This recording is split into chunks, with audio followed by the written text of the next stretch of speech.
Hey everybody, I wanted to jump on here real quick today and give you a word that I believe is needed in this time.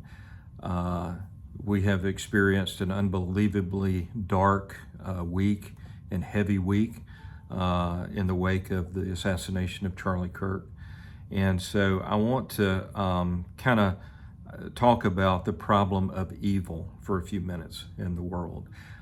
This past Sunday, I changed my message from what I was planning on preaching, and I believe that what I really needed to talk about, and believe that this was from the Lord, was to talk about the problem of evil. And so I went back to the first of the year, to January, and I just want to highlight for you some of the acts of violence, evil acts that have taken place just in our nation alone, things that made headlines and so forth. And there were many others that didn't make headlines, but these are just the ones that most of us are familiar with. And I went back to January and when I began listing these out, I'm like, man, there really was just a string of acts of evil and violence in our nation. And this is just in our nation alone. And there are many others, of course, that did not make headlines. But you'll recall some of these. Starting in January, you'll recall that there was an assailant drove a truck in New Orleans into a crowd in the French Quarter, killing 14 people and injuring a dozen others. And that was January. In April, at Florida State University, a gunman killed 2 people and injured 5 others. In May, 2 staffers, young people engaged to one another from the Israeli embassy in Washington, D.C., were murdered after an event at the Capitol Jewish Museum. That was in May. In July, an attacker killed 5 people inside an office building in Midtown Manhattan in New York.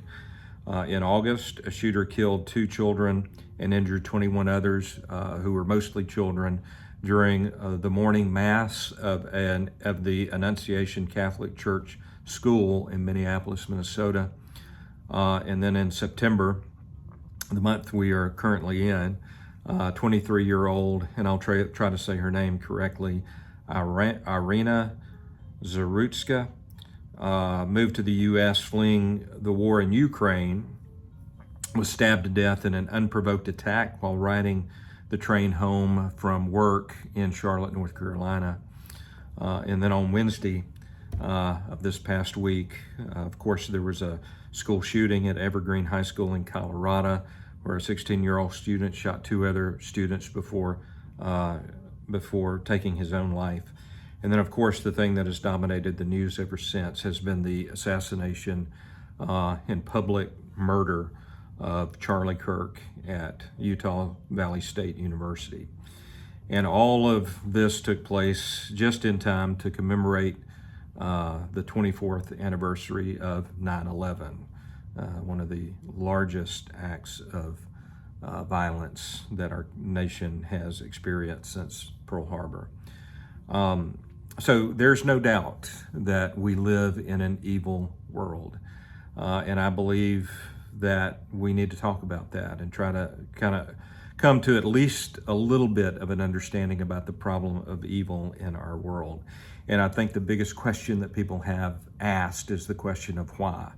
Why do bad things happen to good people? Why do bad things happen to good people? I remember in seminary, we many years ago, this was years before 9/11, but I took a class on that talked about the problem of evil.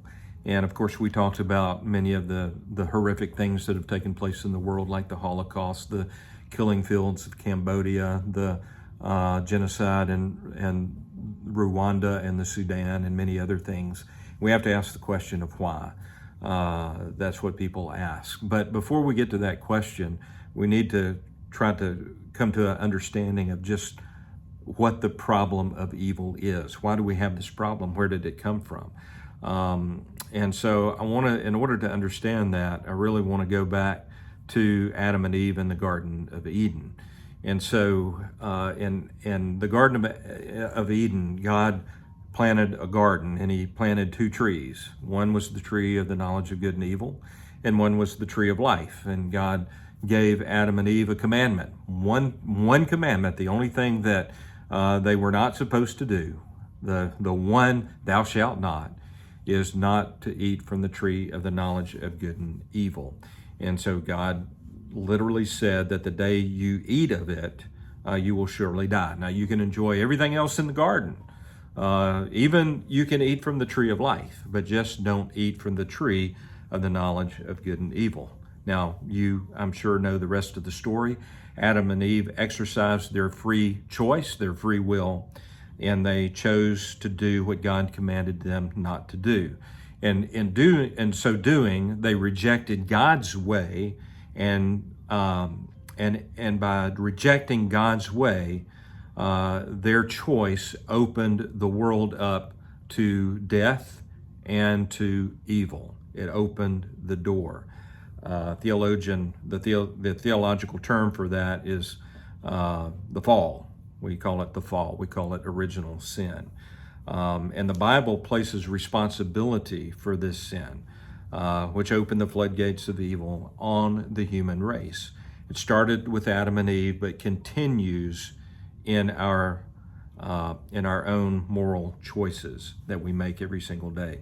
And that original choice to disobey God, human nature became morally distorted and bent, so that from then on, humanity has a natural inclination or a bent towards sinning. And so this original sin haunts humanity to this day. Theologian Edward Oakes says, "We are born into a world where rebellion against God has already taken place, and the drift of it sweeps us along." And so, like Adam and Eve, we all face a choice, a similar choice. Choose God's way or choose a different way. Choose our way, choose a selfish way other than God's way. And talking about these ways, these choices that we make, one way leads to life, the other way leads to death. One way leads to hope, the other way leads to despair. One way leads to blessing, and the other way leads to curses. One way leads to love, the other way leads to hate. One way leads to joy, the other way leads to misery. One way leads to peace, the other way leads to chaos. One way leads to faithfulness, the other way leads to faithlessness. One way leads to self-control, the other way leads to being out of control. One way leads to good, and the other way leads to evil. And so those are the choices that we make every single day. Are we going to choose life, hope, blessing, love, joy, peace, faithfulness, self-control, goodness, kind of the fruit of the Spirit there? Or are we going to choose death, despair, curses, hate, misery, chaos, faithfulness, being out of control, or evil? And living in the fallen world that we live in, there are many that choose the latter rather than the former. In the Bible, the next major event, next major story that took place in the Bible after the fall is the story of Cain and Abel. Abel was a shepherd, Cain was a farmer, and Cain brought an offering before the Lord, and Abel also brought an offering, but his offering was the first fruits, talking about Abel. His offering was the first fruits, and because of this, God respected and accepted Abel's offering, but did not respect the offering of Cain. Now, this angered Cain, and even though, and God even addressed the situation with Cain, and he says to him, "Why are you angry? If you do well, you will be accepted. But if you don't do well," and listen carefully to what God says to Cain, "sin lies at the door, and its desire is for you, but you should rule over it." That's Genesis 4:7. Let me read it again. Sin lies at the door. This is God speaking to Cain now. Sin lies at the door, and its desire is for you, but you should rule over it. And that almost reminds us of what the New Testament says, what Peter says in 1 Peter 5:8.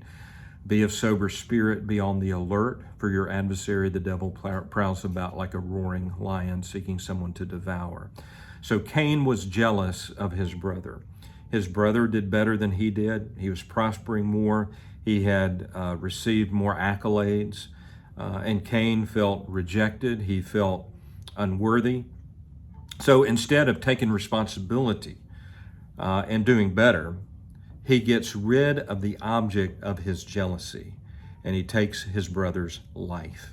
He made a choice, right? He chose death over life. He chose curses over blessing. He chose hate over love. He chose misery over joy. He chose chaos over peace. He chose being out of control over being in control, self-control. And ultimately, he chose evil over good. Why do bad things happen to good people? Because sin lies at the door, and its desire is for us to give in to sin. When we are of sober spirit and on the alert, we are able to rule over it and not let sin rule over us. Sometimes, though, we aren't paying attention. We aren't sober. We aren't alert. We aren't trying to rule over the sin in our own lives. And it rules over us, and we give in. We eat the fruit. We choose evil sometimes, and those around us sometimes choose evil. And the result is the innocent get hurt, and sometimes the innocent are tragically even killed, murdered, as we saw this week. That's, I believe, a bit of an understanding of why bad things happen to good people and why bad things happen to God's people from time to time. So what are we to do about this? Well, the answer, I think, is in the next conversation that God has with Cain. And God says to Cain, where is your brother? And you'll recall what Cain says. He says, I don't know. Am I my brother's keeper? And the answer to that question, really and truly, is yes. Yes, he was his brother's keeper, and he failed. And he failed miserably. And the answer to that question for us also is, are we our brother's keeper? Are we our sister's keeper? And the answer to that question is yes, we are. Yes, we are our brother's keeper. Yes, we are our sister's keeper. And sometimes we fail, and we fail miserably. And we need to repent of those times when we fail. What are the two greatest commandments? To love God and to love one another. The two greatest commandments. Loving our neighbor means choosing to be our brother's keeper, our sister's keeper.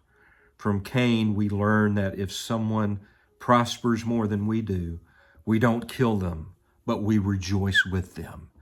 We don't get jealous of them. If someone is blessed more than we are, we don't get jealous, but we pile on more blessings for them, and we don't curse them.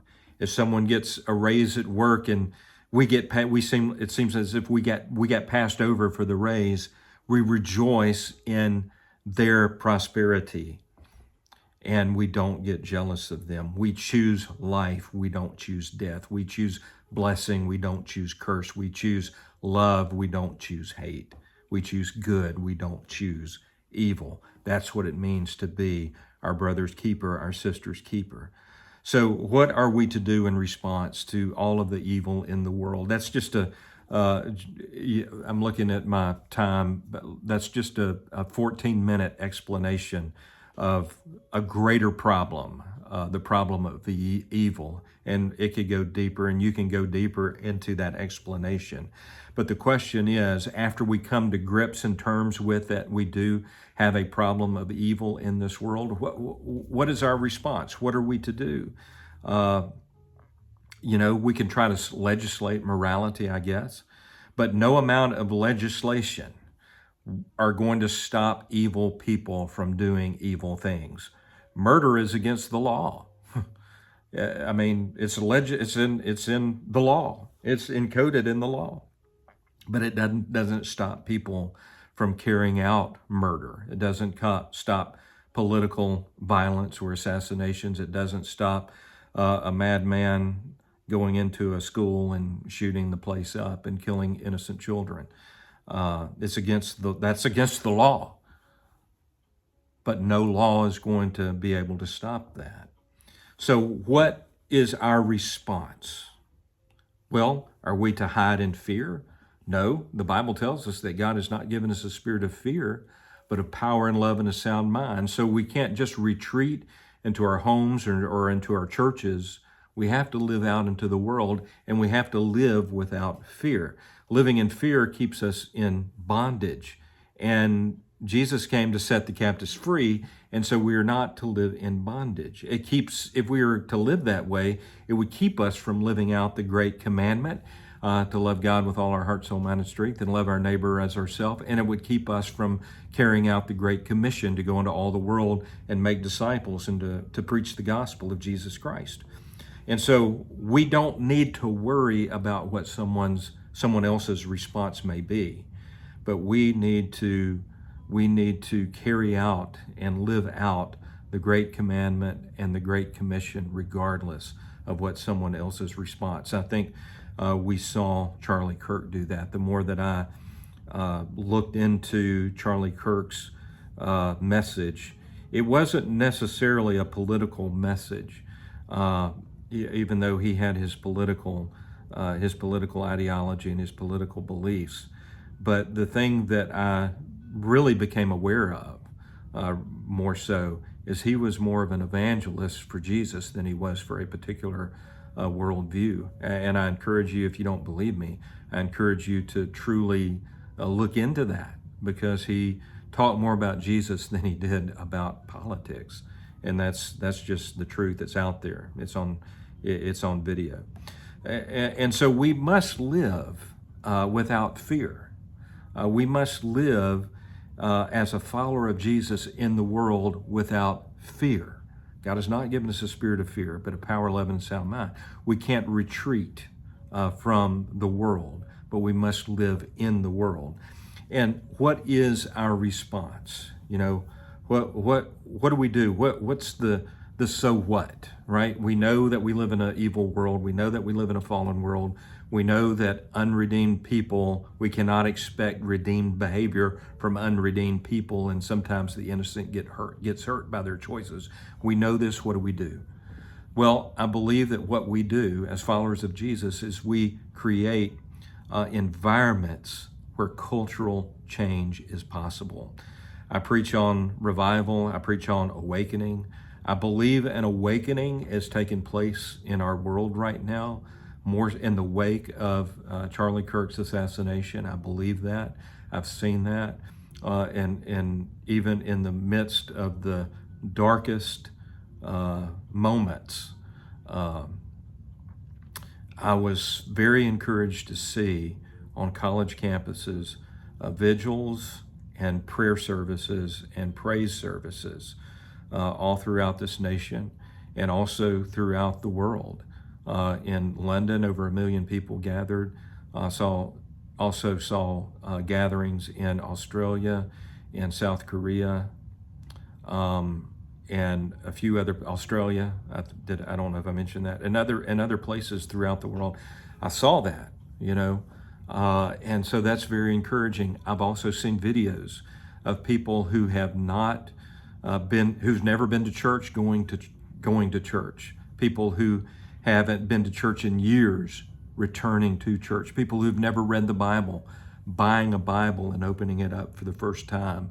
Or maybe people who haven't read the Bible in years, beginning to open up the Bible once again. That's an awakening.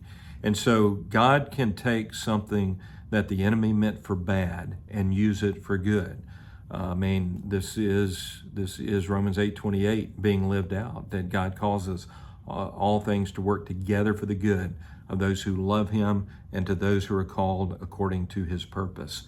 So let's do this together as the body of believers in Jesus. Let's do our best to create environments where cultural change is possible. Let's do our best and not worry about the consequences to us physically, but let us do our best to create environments where cultural change is possible, where there is open dialogue and people are able to come together and talk about their beliefs without fear of violence.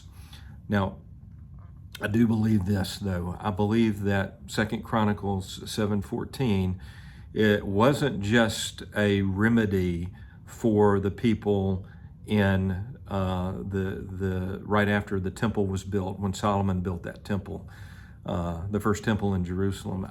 It wasn't just for that, but I believe it's for us as well. And listen to these verses again. And I know you know these verses. You probably have it memorized.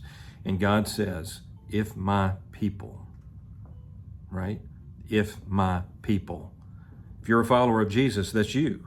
That's me. If my people who are called by my name, we call ourselves Christians or followers of Jesus who are called by my name, will humble themselves and pray. We must have humility. I mean, one of the biggest, the original sin really is pride. And so if we humble ourselves and pray, and when I say pray, I don't just mean pray like you pray over your meal, like you say the blessing over your food, but I'm talking about truly getting on our knees in prayer and weeping over the things that are going on in the world and truly praying. Like Jesus, when he wept over Jerusalem, we need to do some of that weeping over our nation and over the evil that's in this world. And so we pray, and then we seek God's face. And what does it mean to seek the face of God? It means to seek the presence of God, to seek the reality of God, to seek more of God's presence.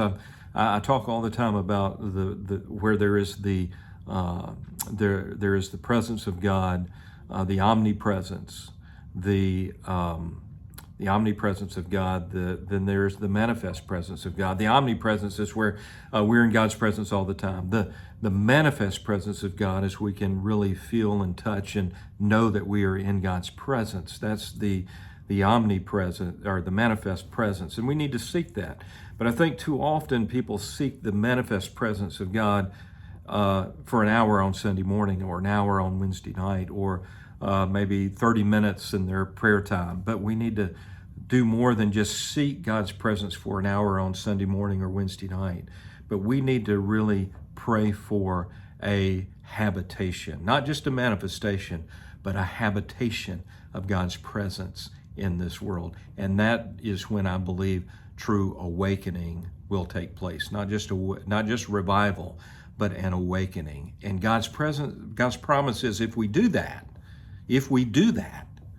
then he will forgive our sin. Then he will hear from heaven, will forgive our sin, and heal our land. Let's create environments where God's presence is welcome, and not just the omnipresence or even the manifest presence, but the habitation of God's presence is there continually. And I believe when we do that, we will see cultural change in the world. I think we're seeing it now. I think we're seeing it now. You know, what the enemy meant for bad, God is using for good. And I truly believe that we are in an awakening right now. So hope this word was an encouragement to you. And may, if it was, send it to somebody else. Send it to someone that you believe might need to hear this. And may God bless you. And let's continue to pray for a continued awakening. God bless you. And have a great rest of the day and a great rest of the week.